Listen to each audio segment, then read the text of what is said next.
ओम शांति। अव्यक्त मुरली रिवाइज 15/9/74।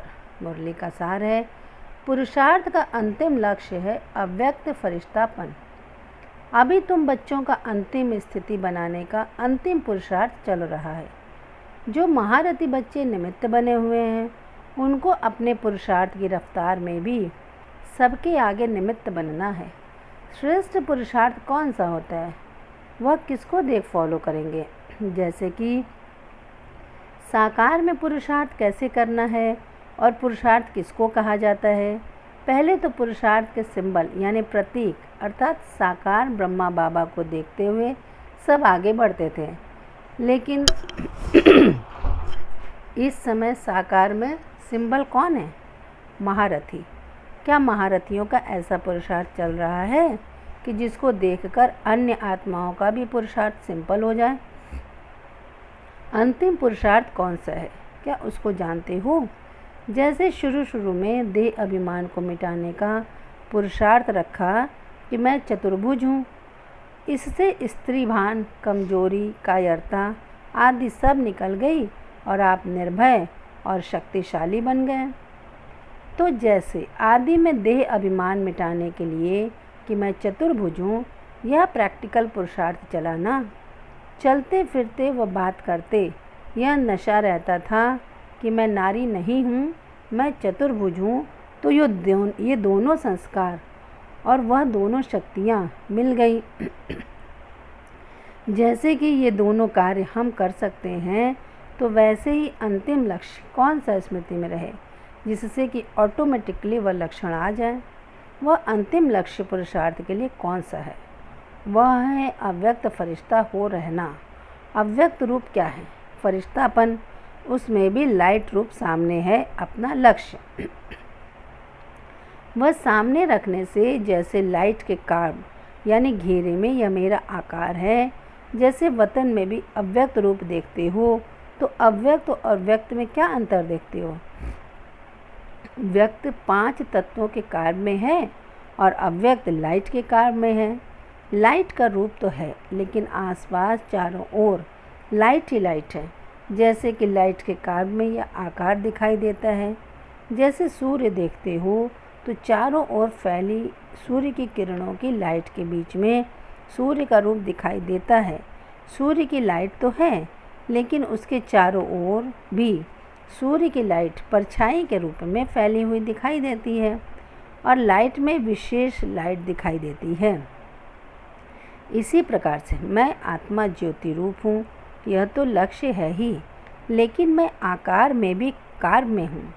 चारों ओर अपना स्वरूप लाइट ही लाइट के बीच में स्मृति में रहे और दिखाई भी दे, तो ऐसा अनुभव हो। जैसे कि आईने में देखते हो तो स्पष्ट रूप दिखाई देता है, वैसे ही नॉलेज रूपी दर्पण में अपना यह रूप स्पष्ट दिखाई दे और अनुभव हो। चलते फिरते और बात करते ऐसे महसूस हो कि मैं लाइट रूप हूँ, मैं फरिश्ता चल रहा हूँ और मैं फरिश्ता बात कर रहा हूँ। तो ही आप लोगों की स्मृति और स्थिति का प्रभाव औरों पर पड़ेगा। कर्तव्य करते हुए भी कि मैं फरिश्ता निमित्त इस कार्य अर्थ पृथ्वी पर पांव रख रहा हूँ, लेकिन मैं हूँ अव्यक्त देश का वासी। अब इस स्मृति को ज़्यादा बढ़ाओ। मैं इस कार्य अर्थ अवतरित हुई हूँ, अर्थात जैसे कि मैं इस कार्य अर्थ पृथ्वी पर वतन से आई हूँ। कारोबार पूरी हुई, फिर वापस अपने वतन में। जैसे कि बाप आते हैं तो बाप को स्मृति है ना कि हम वतन से आए हैं कर्तव्य के निमित्त और फिर हमको वापस जाना है। ऐसे ही आप सबकी भी यह स्मृति बढ़नी चाहिए कि मैं अवतार हूँ, अर्थात मैं अवतरित हुई हूँ। अभी मैं ब्राह्मण हूँ और फिर मैं देवता बनूँगी। यह भी वास्तव में मोटा रूप है। यह स्टेज भी साकारी है। अभी आप लोगों के स्टेज आकारी चाहिए, क्योंकि आकारी से फिर निराकारी सहज बनेंगे। जैसे बाप भी साकार से आकारी बना, आकारी से फिर निराकारी और फिर साकारी बनेंगे। अब आप लोगों को भी अव्यक्त वतनवासी स्टेज तक पहुंचना है, तभी तो आप साथ चल सकेंगे। अभी यह साकार से अव्यक्त रूप का पार्ट क्यों हुआ? सबको अव्यक्त स्थिति में स्थित कराने, क्योंकि अब तक उस स्टेज तक नहीं पहुँचे हैं। अभी अंतिम पुरुषार्थ यह रह गया है, इसी से ही साक्षात्कार होंगे। साकार स्वरूप के नशे की पॉइंट्स तो बहुत हैं कि मैं श्रेष्ठ आत्मा हूँ, मैं ब्राह्मण हूँ और मैं शक्ति हूँ। इस स्मृति से तो आपको नशे और खुशी का अनुभव होगा, लेकिन जब तक इस अव्यक्त स्वरूप में लाइट के कारण में स्वयं को अनुभव नहीं किया है, तब तक औरों को आपका साक्षात्कार नहीं हो सकेगा। क्योंकि जो दैवी स्वरूप का साक्षात्कार भक्तों को होगा, वह लाइट रूप के कार्य में चलते फिरते रहने से ही होगा। साक्षात्कार भी लाइट के बिना नहीं होता है। स्वयं जब लाइट रूप में स्थित होंगे, आपके लाइट रूप के प्रभाव से ही उनको साक्षात्कार होगा, जिसे शास्त्रों में दिखाते हैं कि कंस ने कुमारी को मारा तो वह उड़ गई, साक्षात रूपधारी हो गई और फिर आकाशवाणी की। वैसे ही आप लोगों का साक्षात्कार हो तो ऐसा अनुभव होगा कि मानो यह देवी द्वारा आकाशवाणी हो रही है। वह सुनने को इच्छुक होंगे कि यह देवी या शक्ति मेरे प्रति क्या आकाशवाणी करती है। आप में अब यह नवीनता दिखाई दे, साधारण बोल नज़र न आए, ऊपर से आकाशवाणी हो रही है, बस ऐसा अनुभव हो। इसलिए कहा कि अब ज्वालामुखी बनने का समय है। अब आपका गोपीपन का पाठ समाप्त हुआ। महारथी जो आगे बढ़ते जा रहे हैं, उनका इस रीति सर्विस करने का पार्ट भी ऑटोमेटिकली बदली होता जाता है। पहले आप लोग भाषण आदि करती थी और कोर्स कराती थी, अभी चेयरमैन के रूप में थोड़ा बोलती हो। कोर्स आदि आपके जो साथी हैं वह कराते हैं। अभी इस समय कोई को आकर्षण करना, हिम्मत और उल्लास में लाना, यह सर्विस रह गई है। तो फ़र्क आ जाता है ना। इससे भी आगे बढ़कर यह अनुभव होगा जैसे कि आकाशवाणी हो रही है। कहेंगे यह कोई अवतार हैं और यह कोई साधारण शरीरधारी नहीं है। अवतार प्रकट हुए हैं, जैसे कि साक्षात्कार में अनुभव करते करते देवी प्रकट हुई है, महावाक्य बोले और प्रायः लोग। अभी की स्टेज व पुरुषार्थ का लक्ष्य यह होना है। अब स्थूल कारोबार से भी जैसे कि उपराम होते जाएंगे, इशारे में सुना, डायरेक्शन दिया और फिर अव्यक्त वतन में जैसे साकार में देखा, अनुभव किया, नीचे आए, डायरेक्शन दिया, सुना और फिर ऊपर। शुरू और अंत की कारोबार में रात और दिन का अंतर दिखाई दे। अभी जिम्मेवारियां तो और भी बढ़ेंगी। ऐसे नहीं कि जिम्मेवारियां कम होंगी तब फरिश्ता बनेंगे, नहीं, जिम्मेवारियां और सर्विस का विस्तार तो चारों ओर और बढ़ेगा। जैसे अब विदेश की भी सर्विस बढ़ी ना और विस्तार भी हुआ ना, ऐसे ही भिन्न भिन्न प्रकार की जो सर्विस हो रही है वह बढ़ेगी जरूर। विश्व की हर प्रकार की आत्माओं का उद्धार होने का गायन भी शास्त्रों में है ना, प्रैक्टिकल में हुआ है ना, तब तो इसका शास्त्रों में गायन है। ये सब होगा।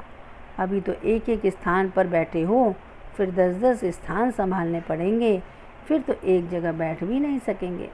अभी तो 6-8 मास एक ही जगह बैठते हो, लेकिन फिर तो लाइट हाउस मिसल चारों ओर सर्विस करते रहेंगे। जो निमित्त बने हुए मुख्य हैं, सर्विसेबल हैं और राज्य भाग्य की गद्दी लेने वाले हैं, ऐसे अनन्य रत्न लाइट हाउस मिसल घूमते और चारों ओर लाइट देते रहेंगे। लाइट हाउस का भी प्रैक्टिकल रूप चाहिए ना। एक अनेकों को लाइट देंगे, बेहद विश्व के मालिक।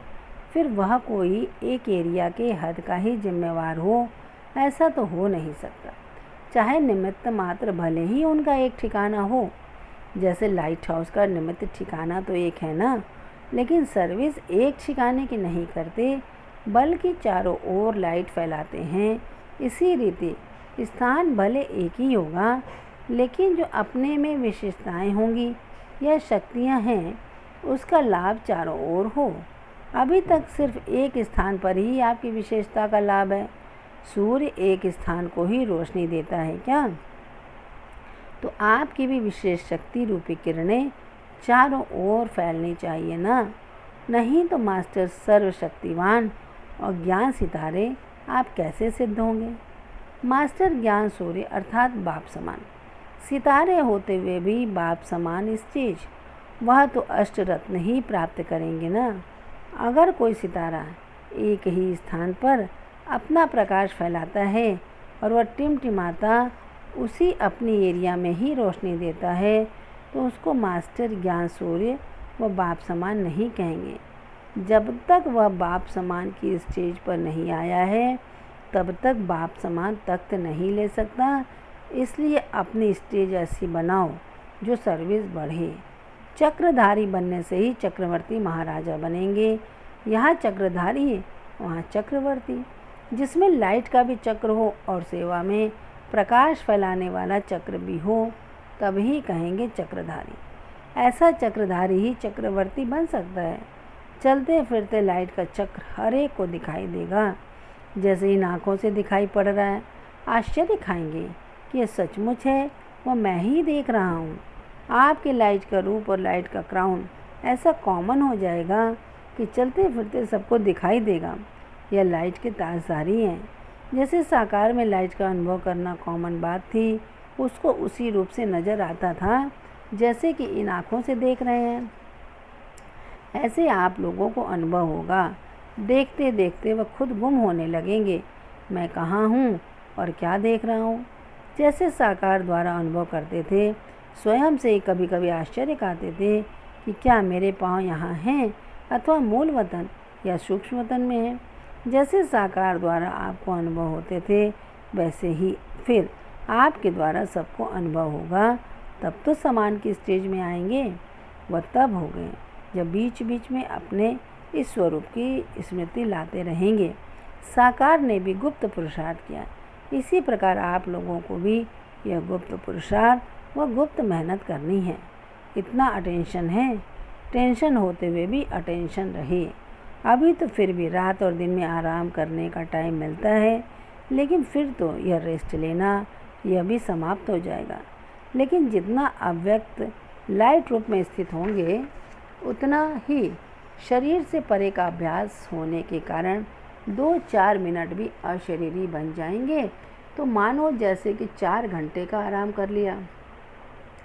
ऐसा समय आएगा जो कि नींद के बजाय 4-5 मिनट अशरीरी बन जाएंगे। जैसे कि नींद से शरीर को खुराक मिल जाती है, वैसे ही यह भी खुराक मिल जाएगी। शरीर तो पुराने ही रहेंगे, हिसाब किताब पुराना तो होगा ही, सिर्फ उसमें यह एडिशन होगी। लाइट स्वरूप की स्मृति को मजबूत करने से हिसाब किताब चुकतू करने में भी लाइट रूप हो जाएंगे। जैसे इंजेक्शन लगाने से 5 मिनट में ही फ़र्क पड़ जाता है, नींद की गोली लेने से भी परेशानी समाप्त हो जाती है, वैसे आप भी ऐसे ही समझो कि यह हम नींद की खुराक लेते हैं। ऐसी स्टेज लाने के लिए ही यह अभ्यास है। अमृत वेले भी विशेष यह अभ्यास करना है कि हम जैसे कि अवतरित हुए हैं। कभी ऐसे समझो कि मैं अशरीरी और परमधाम का निवासी हूँ, अथवा अव्यक्त रूप में अवतरित हुई हूँ, और फिर स्वयं को कभी निराकार समझो। यह 3 स्टेजेस पर जाने की ऐसी प्रैक्टिस हो जाए जैसे कि एक कमरे से दूसरे कमरे में जाना होता है। तो अमृत वेले यह विशेष अशरीरी भाव का वरदान लेना चाहिए। अभी विशेष यह अनुभव हो। अच्छा, चढ़ती कला सर्व का भला। चढ़ती कला का प्रैक्टिकल स्वरूप क्या होता है? उसमें सर्व का भला होता है। इनसे ही चढ़ती कला का अपना पुरुषार्थ देख सकेंगे। सर्व का भला ही सिद्ध करता है कि चढ़ती कला है। वास्तव में यही थर्मामीटर है। आप लोगों का शुरू में था शीतला देवी का पाठ, अभी है ज्वाला देवी का पाठ। पहले स्नेह से समीप संबंध में आए और अब फिर शक्ति स्वरूप बनना है। अभी सिर्फ गुण और स्नेह का प्रभाव है या नॉलेज का प्रभाव है, लेकिन साक्षात्कार मूर्त अनुभव करें कि यह कोई साधारण शक्ति नहीं है। जैसे सूर्य की किरणें फैलती हैं, वैसे ही मास्टर सर्वशक्तिवान की स्टेज पर शक्तियों व विशेषताओं रूपी किरणें चारों ओर फैलती अनुभव करें। मैं विघ्न विनाशक हूँ। इस स्मृति की सीट पर स्थित होकर कारोबार चलाएंगे तो विघ्न सामने तक भी नहीं आएंगे। अच्छा, वरदान कंबाइंड स्वरूप की स्मृति द्वारा कंबाइंड सेवा करने वाले सफलता मूर्त व स्पष्टीकरण। जैसे शरीर और आत्मा कंबाइंड है, भविष्य विष्णु स्वरूप कंबाइंड है, ऐसे बाप और हम आत्मा कंबाइंड हैं। इस स्वरूप की स्मृति में रहकर स्वसेवा और सर्व आत्माओं की सेवा साथ साथ करो तो सफलता मूर्त बन जाएंगे। ऐसे कभी नहीं कहो कि सेवा में बहुत बिजी थे इसलिए स्व की स्थिति का चार्ट ढीला हो गया। ऐसे नहीं जाओ सेवा करने और लौटो तो कहो माया आ गई, मूड ऑफ हो गया, डिस्टर्ब हो गए। सेवा में वृद्धि का साधन ही है स्व और सर्व की सेवा कंबाइंड हो। स्लोगन: हद की इच्छाओं की अविद्या होना ही महान संपत्तिवान बनना है। हद की इच्छाओं की अविद्या होना ही महान संपत्तिवान बनना है। अच्छा, ओम शांति।